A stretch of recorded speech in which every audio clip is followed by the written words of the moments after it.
I'm Howard Phillips Lovecraft, and today's question comes to us from Cameron, who wants to know my thoughts on the planets.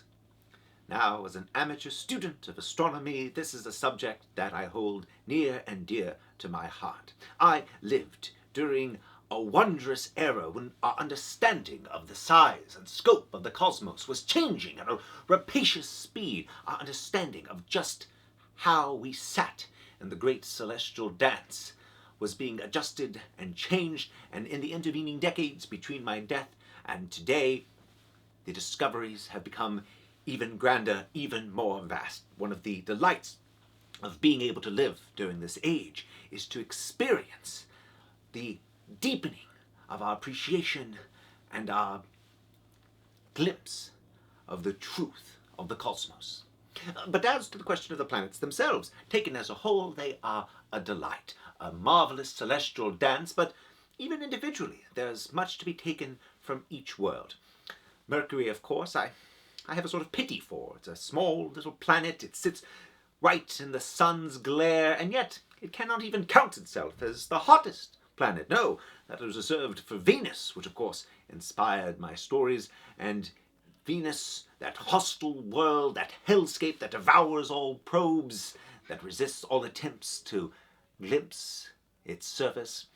Then, of course, there is Earth, which is fine if you're into that sort of thing. And then Mars, the red planet, whose sands have inspired writers and artists for centuries. A truly marvelous world that sits right on our doorstep, beckoning us to venture forth, to send out our robots and scouts to determine just what is the truth beneath those sands. Then we have Jupiter. Jupiter so vast, so grand, that we named it in honor of the king of the gods itself, a gas giant capable of holding myriad versions of our own world. Followed after, of course, by Saturn, named after the god-devourer himself, whose rings are things of majesty and beauty and sublime delight. Then we have Uranus, or Uranus, if you're feeling cheeky, with its drunken spin, delighting as it goes, followed, of course, by hoar-frost Neptune, the coldest world, sitting out there, unseen for millennia. Now, when I was coming around, we had Yuggoth, the infamous ninth planet, what you know as Pluto, but of course that designation was taken away from it, and we now understand it to simply be yet another Kuiper Belt object. Nevertheless, it will always hold a special place in my heart.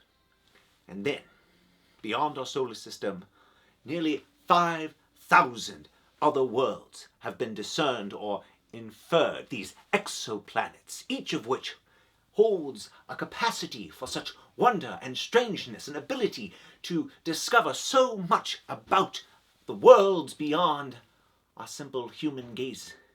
It is a truly monumental achievement that we have so managed to gain this understanding, and it is humbling to know that there is an even vaster, colder cosmos waiting for us, even further beyond, something that delights and terrifies with equal measure.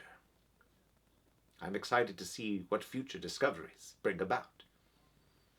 It's not bad for a band of anxious hominids, no? As always, I'm Howard Phillips Lovecraft. Thank you.